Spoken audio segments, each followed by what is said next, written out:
Just to give you a glimpse into the mind of a super grandmaster, let me show you a variation. Welcome back to Chess Dog. I'm John, and today we have a game from the St. Louis Rapid and Blitz. This is a rapid game, 25 minutes, 10-second increments, and our players, Leinier Dominguez with white and Alireza Firouzja as black. And I have to tell you, watching some of the post-game interviews with Alireza, I am really impressed with this young man's, not only his chess playing ability, he has a humble spirit. And not many people who play chess at this level have a humble spirit. There are a few, Anand, for example, but most are not this way. A very impressive young man. Let's watch this game. Dominguez has white, Firouzja has black. Dominguez begins with e4. Firouzja responds with c6, the Caro-Kann defense, which guarantees that there'll be some imbalance in the structure. d4, d5, and e5. Dominguez plays the advanced variation. That does allow black to develop the bishop outside of the pawn chain, but leaves him a tempo behind, say, in advanced French, in terms of playing c5 and challenging the pawn chain. Bishop f5, knight f3, e6, bishop e2, the so-called short system, named after Grandmaster Nigel Short. Very complex chess. Knight to e7, and you'll notice Firouzja, these two minor pieces, these two kingside, the bishop and knight, often get in each other's way in this line, so he has to find a way to untangle those pieces. c3 strengthening the structure, h6, that allows his bishop at f5 to tuck back to h7, so white can't grab it with knight h4, f5. Castles, now knight to d7, and we see how all these minor pieces are sort of bunched up. They're developed, except for the bishop, but they're a little in each other's way. Knight b to d2, a5. And if white plays the knight to b3, Firouzja can irritate it with a4. The only problem with this move is if he plays c5 later, then the b5 square could become weak. Dominguez responds with a4 so that he can play the knight to b3. Bishop to h7, just going ahead and tucking the bishop back and allowing this knight to move to the f5 square. Knight to b3, that clears the way for this bishop and also clamps down on c5 for this, so this key pawn break is harder for black to execute. Queen to b6, hits the knight. I mean, it's currently defended, but the queen wouldn't be able to move, and also supporting the c5 push. Knight to e1, the knight can go to d3, and one of the standard plans in this structure is to play f4, f5. He can't play it yet, but clearing the way for the f-pawn to advance is a key idea.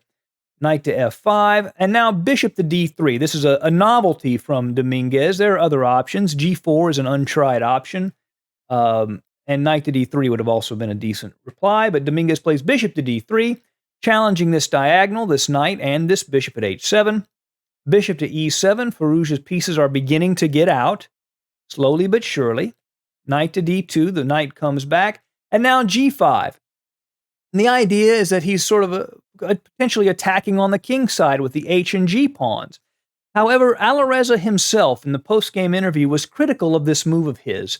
He thought g5 was a little too weakening, and when Dominguez replied with h3, controlling the g4 square, Alireza thought that was a very good move from Dominguez.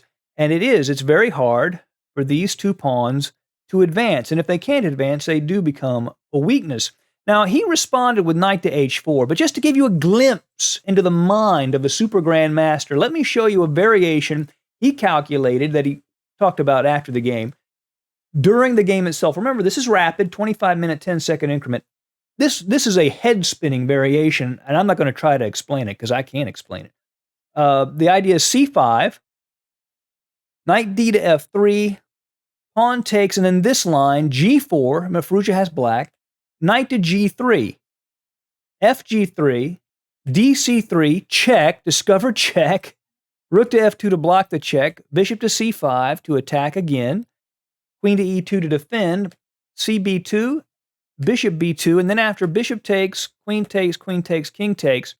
In this position, the computers give black a slight advantage. I'm not going to begin to try to figure out why, but just to imagine this level of calculation in this time control really, fries your brain. It's amazing. But Firouzja ended up playing knight to h4 here after that, allowing the bishops to be exchanged. Knight d to f3.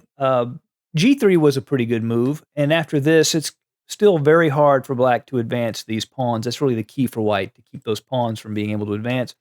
But he plays knight d to f3, knight to g6, and now knight to c2. Knight to d3 would also be good. And it's important to notice, black cannot play h5 here.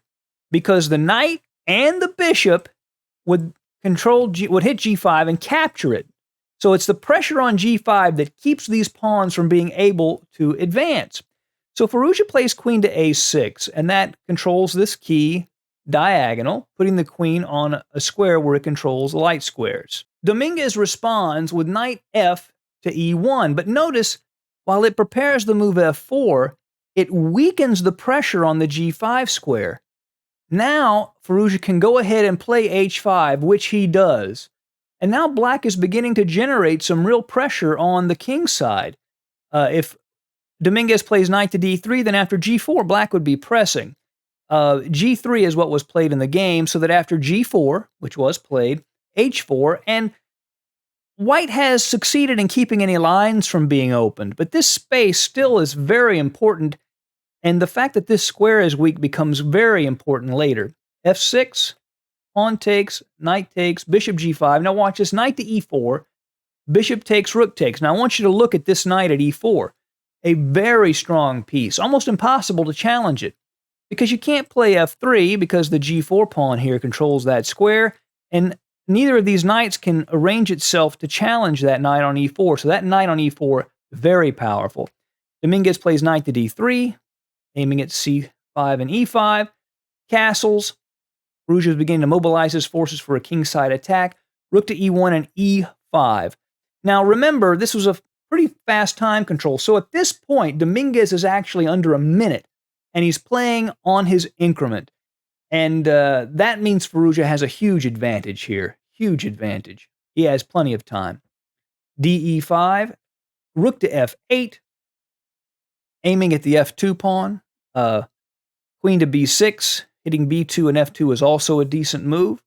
Rook to f8, and now rook takes e4. And that ends up being a mistake. He plays an exchange sack, but it doesn't work. He just doesn't get enough for it.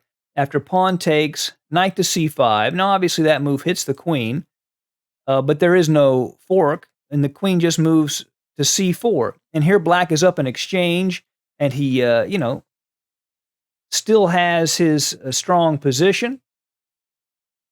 And after queen to d6, it looks kind of tricky. I mean, he's double attacking the rook and the knight, and queen to f7 defends both, but rook to f1 to defend f2 because they were attacking down this line. Knight takes e5, aiming at this f3 square. Knight to e3, and now Firouzja plays queen to f6. Another alternative that was quite strong was rook to d8.